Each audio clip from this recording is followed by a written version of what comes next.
دوای بڵاوبوونەوەی ئەنجامی کۆتایی ژماردنەوەی دەستی دەنگەکان لە سەرتاسەری عێراق کورسیەکانی یەکێتی نیشتیمانی کوردستان کە 18 کورسی بوو وەکو خۆی مایەوە.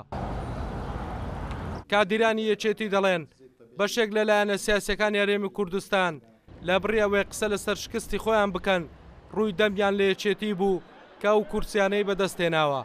بۆیە دەڵێن دەرکەوت یەکێتی جێ ئومێد و باوەڕە و متمانەی جەماوەر و خەڵکەکەیەتی.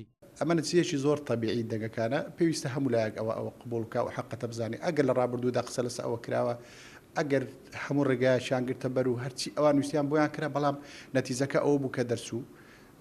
دیارە لەو پێناوەژدە یەکێتی نیشتیمانی کوردستان لەسەر مەسەلەی پرۆسەی دیموکراسی لە مێژوودا ئەوەی سلماندووە کە یەکێتی لە هەموو پرۆسەیە کەت خۆی بەکەم نەزانێت بەڵام کە دێتە سە مەسەلەی دیموکراسی لەسەری خۆی دەبینێ پرۆسەکە لەسەری خۆی دەبینێ ئامادەیە تەسحیح بدا لەو پێناوە.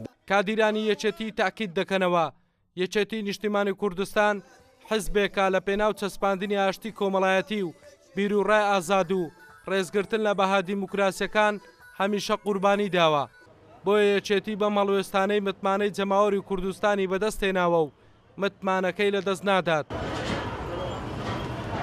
تاکە هێزی سیاسی لەسەر گۆڕەپانی کوردستان کە ئومێدی پێی هەبێت لە بنەما دیموکراسیەکان لە پاراستنی مافی مرۆڤ لە جێبەجێکردنی ئەرکەنەتەوەی نیشتیمانەکان بۆ هەر چوار پارتی کوردستان بە تایبەتی ئەوەی کە پەیوەندی بە خۆشگوزەرانی باری قوتی خەڵکی کوردستانەوە هەیە و ئەوەی کە پەیوەندی بە جێبەجێکردنی ئەرکە دیموکراسیەکان هەیە ئازادی ڕادەربڕین هەیە ئازادی ڕادەگەیاندن هەیە ئازادی خۆپیشاندان هەیە ئازادی هێزی سیاسی هەیە تاکە فاکتەر و تاکەلایەن هەیە تەنها یەکێتی نیشتیمانی کوردستانە لەبەر ئەوەی جەماوەری خەڵکی کوردستان جارش کە دەنجیان بە یەکێتی نیشتیمانی کوردستاندا و دیسە هەر دەنجی پێدەدەنەوە.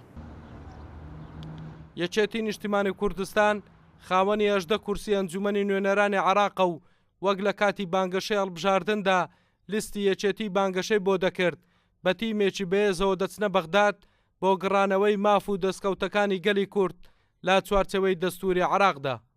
ئەڵگورد ئەحمەد کورساد نیوز هەولێر.